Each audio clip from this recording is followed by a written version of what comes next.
guys, it's Sue, your not so crafty crafter. Hope everyone's having a great weekend. I wanted to share a little something with you that I stumbled across. And you may already know that this stuff exists. I did not. Yesterday I was watching a video. It was like a YouTube live type of thing. I watched it when I came home from work last night with Christina Warner, and she was talking about her favorite watercolor products that she likes to use. And about halfway through the video, she talks about paper. Someone asked about paper, and of course she recommended the Strathmore Bristol Smooth because of its blendability properties. Now, I've not invested in Strathmore. I like to keep it within a budget. And of course, if I had my way, my craft room would be stocked with Nina Solar White 110-pound Classic Crest. But it's not. I use good old-fashioned Georgia Pacific 110-pound for my bases.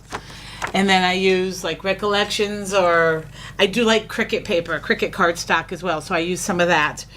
But mostly Recollections is what I have for 8.5 by 11 cardstock for card mats and bases. And then I use my Georgia Pacific for my actual card base itself.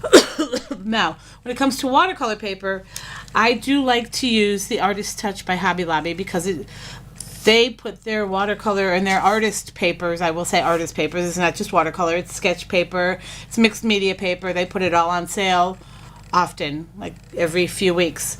Sometimes it's 30% off, sometimes it's 40% off. I usually wait till it's 40% off. This is one of my favorite pads. It is a 4x6 pad, 12 count, and when it goes on sale I pay $1.19 for it. And it's the perfect card size. Like I said, it's 4x6, so you really don't need to cut it down too much to fit it on here. You probably just need to cut a little bit off the length. So I do use this a lot. And then there's another size that I buy. This is the 6x8, and you cut it here. You have two 3x4 pads, which is a little bit smaller than A2 size, but it can easily be trimmed. And again, this is 12 sheets. This one's $2.99. I pay just a little bit more for that. But again, if I'm cutting it in half, I'm getting 24 sheets for that. So that's a pretty good deal. And it is 140-pound weight. But anyway, back to the Bristol Smooth. I had to go to Hobby Lobby last night to get some things for a project I'm working on with a student I work with. And I was looking for poster board. I found it, and a few aisles over is the artist paper aisle. I meandered down and I found this. Now, I am a Canson girl from way back, only because I've used the mixed media pads for my art journaling. And I've also used the watercolor paper. I have some under here, under my desktop here. There's a ledge, and I have some set up there as well. But I came across this. I had not seen this before. This is the Canson XL, but it's Bristol Smooth paper. I did not know this existed. If you knew this existed, awesome. I did not. And I'm loving the price. I'm going to kind of lift my camera here so you can see this. I can't. Hold on one second. I don't want to make you dizzy, but I'll see if I can actually bring my camera down to you. Do you see that price? $9.99.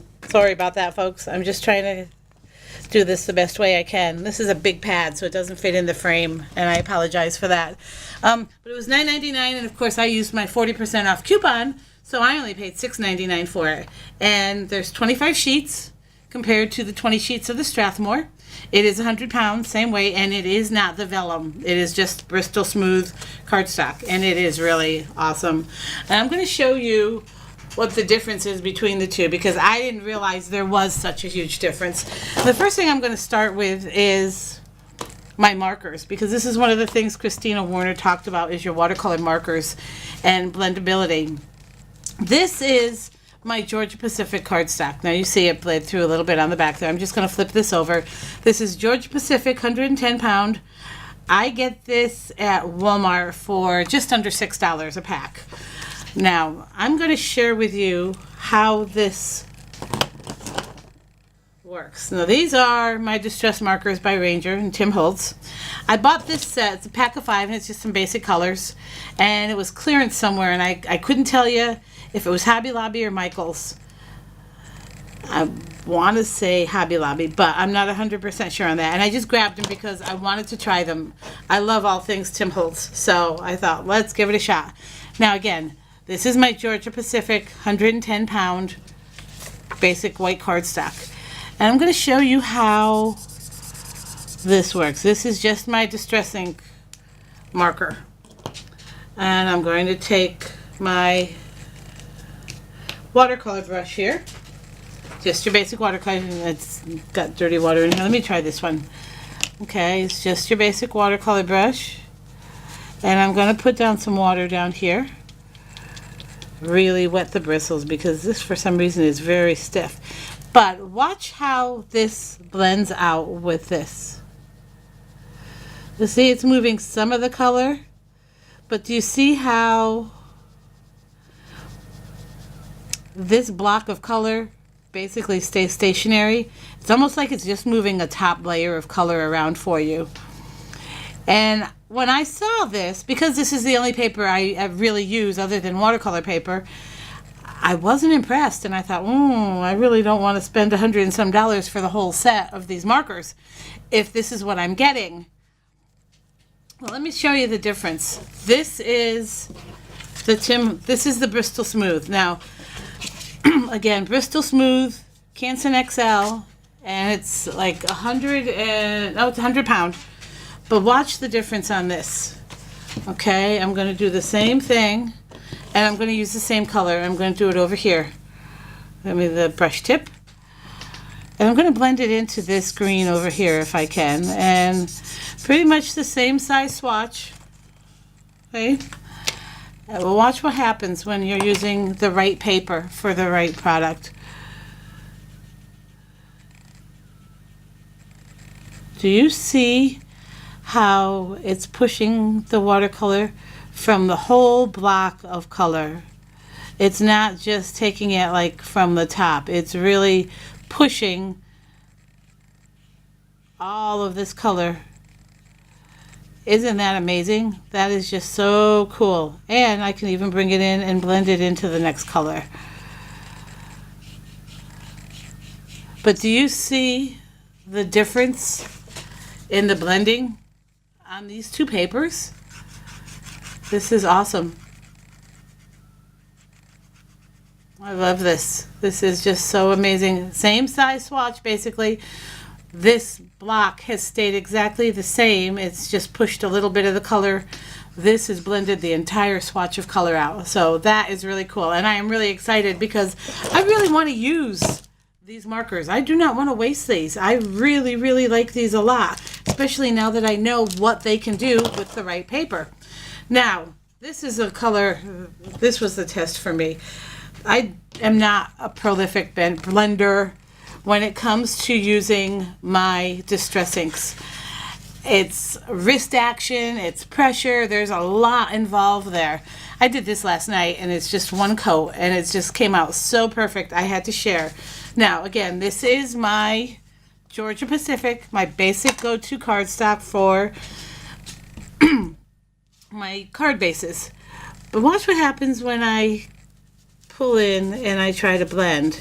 Do you see the markings on this and how hard I'm actually pressing down on that? Do you see the markings, the gradation of color, and it's almost like it's not smearing, but I don't even know what the word is, but it's definitely, as soon as you put it down, it's like it's only moving the surface color. It's not moving the immediate color that you've put down. Now watch what happens when I put it, and I'm actually going to use a clean sheet of the Canson XL for you.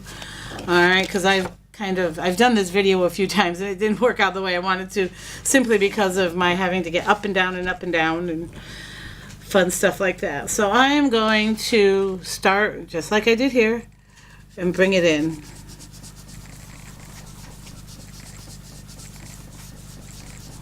Now do you see I'm not applying near as much pressure, and I'm pulling it way out, and it's blending beautifully, and I keep pulling it further and further out.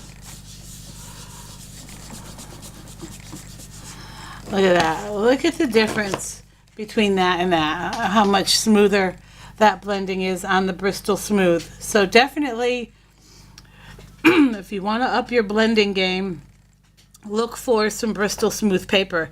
And if you want to keep it within a budget, hit Hobby Lobby and now I'm not sure if Walmart is carrying this yet. They might have it online. I have not looked. I will admit that. But I would definitely get that Hobby Lobby coupon out. Get your 40% off and get a pad of this to play with, because it really does make a difference. And if you're going to spend good quality money on products, like I said, I don't have the full set of these. I'm not spending $120. I'm looking for individual sets if I can find them.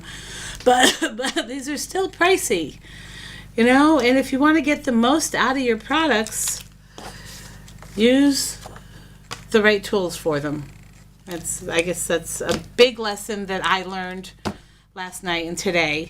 And I want to shout out, thank you, Christina Warner. You know, I've heard it said over and over, Bristol Smooth, Strathmore Bristol Smooth, and I just, I'm good. I think it's my products. I got this. And I finally just stepped off the ledge and thought, okay, well, let's see what can happen. At $6.99 for the pack, the worst is I can use it as another mixed media pad. So, but I am really glad I did this, and I will be going back and stocking up. And look at that, no bleed through. Wow. Now you can see this bled through when I put the marker down. That's the Georgia Pacific.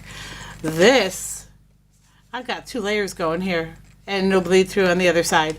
So how spectacular is that? So get yourself some Bristol Smooth and get to blending.